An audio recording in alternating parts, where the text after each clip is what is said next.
بسم الله الرحمن الرحيم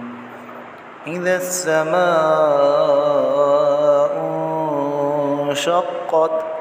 وأذنت لربها وحقت وإذا الأرض مدت وألقت ما فيها وتخلت وأذنت لربها وحقت يا أيها الإنسان إنك كادح إلى ربك كدحا فملاقيه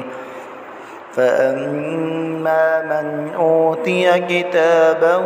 بيمينه فسوف يحاسب حسابا يسيرا وينقلب إلى أهله مسرورا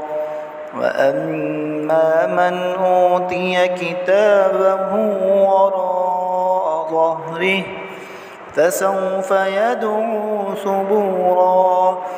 ويصلى سعيرا إنه كان في أهله مسرورا إنه ظن أن لن يحور بلى إن ربه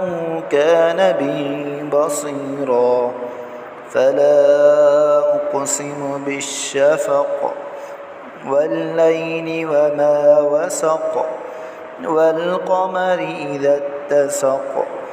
لتركبن طبقا عن طبق فما لهم لا يؤمنون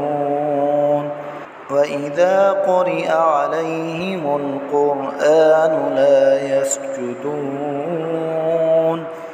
بل الذين كفروا يكذبون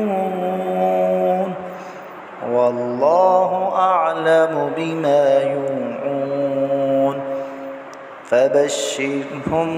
بعذاب أليم إلا الذين آمنوا وعملوا الصالحات لهم أجر غير ممنون